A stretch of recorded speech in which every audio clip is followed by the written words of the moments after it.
Hello, fellow wood chopperoos, Chad Stanton here, and on today's episode, can you be a full-time professional woodworker?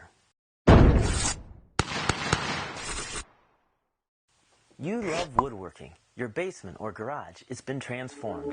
It's no longer a place to park the car. It's not that lower dungeon in the home. Nope, now it's your workshop, your most beloved place on earth.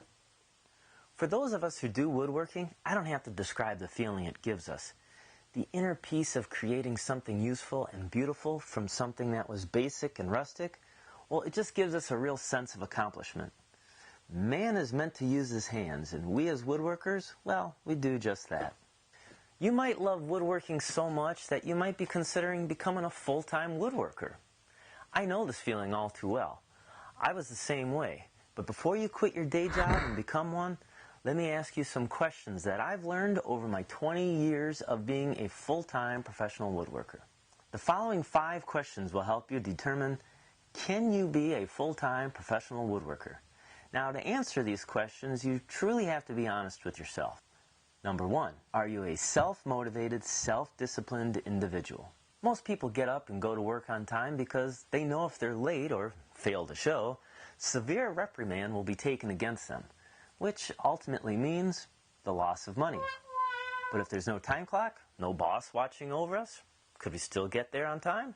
Even if you love what you do, you'll still get tired of it. I mean, it takes a strong individual to every day get up and get in the shop knowing that the computer, a TV, the Xbox, well, it's just steps away.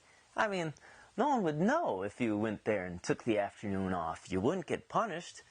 You'll become your own worst nightmare. You're now the boss of yourself.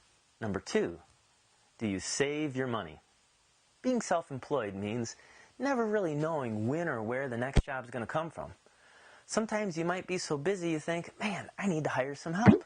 Well, that takes money. Money that you'll have to have had saved to be able to pay for that employee. Or, worse yet, work might slow down, and you'll need that money saved so you can just make the mortgage payment. All in all, a big paycheck isn't a reason to celebrate. Number 3, do you worry about when your next paycheck will come?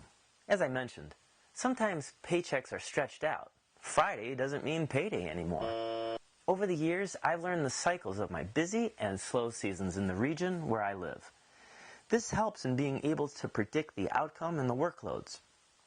But even after 20 years, things can still surprise me. I can be booked out for months or work from day to day. You can't panic if that phone doesn't ring. It takes steady nerves to wait it out. 4, can you work alone? Unlike the office where you might meet and greet several people just walking on your way to the desk, well, there's no one to welcome you as a woodworker. There's no coffee breaks to share your weekend activity with. There's no one to bounce ideas off of when you come to a difficult step. It's you and you alone. From morning until night, you may not even utter a single word out loud. A woodworker must be comfortable with being alone. Number 5, what's your skill level? You know, as a woodworker, it's safe to say that we're all learning every day. From a tip on a video to seeing a new photo on Facebook, this can all inspire us and give us some new information. But as a professional woodworker, you have to really be able to push yourself to learn more. Sometimes it's learning as you go.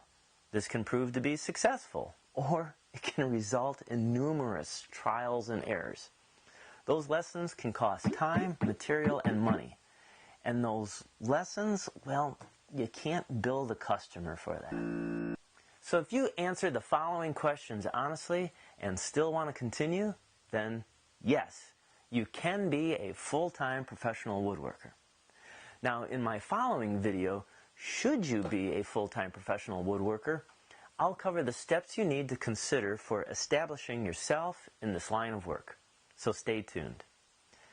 On behalf of myself and Safety Dan, we'd like to thank you for tuning in and remind you to go dance now, people.